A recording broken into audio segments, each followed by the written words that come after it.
సింహం, నక్క మరియు స్నేహం. ఒకానొకప్పుడు ఒక అడవిలో ఒక సింహం నివసించేది. అది చాలా ప్రేమతో మరియు వాటి మాంసం కోసం చాలా ప్రేమతో వేటాడింది. అతను తన వేట నుండి సంపాదించిన వివిధ ట్రోఫీలతో అలంకరించబడిన ఒక గుహలో నివసించాడు.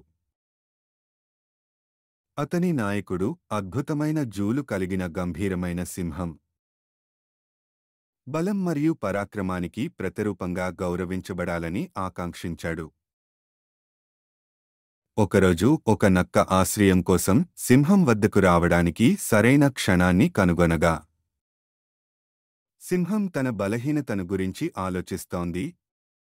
విరుద్ధమైన పరిస్థితుల ప్రదర్శనలో సింహం తన స్వంత అసమర్థ భావాలను కలిగి ఉన్నప్పటికీ, నక్కకు తన గుహలోని సౌకర్యాన్ని అందించాలని కోరుకుంది.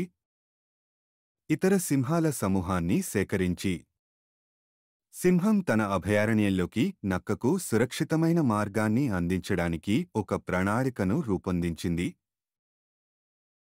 వేటగాళ్లు వేసిన ఉచ్చు నక్క ప్రాణానికి ముప్పు కలిగించినప్పుడు, సింహం జోక్యం అతన్ని రక్షించింది. నిస్వార్థత మరియు కరుణతో కూడిన ఈ చర్య వారి స్నేహం యొక్క నిజమైన సారాంశాన్ని వెల్లడించింది. అవసరమైన సమయాల్లో పరస్పర మద్దతు మరియు స్నేహం యొక్క నైతిక పాఠాన్ని కలిగి ఉంది.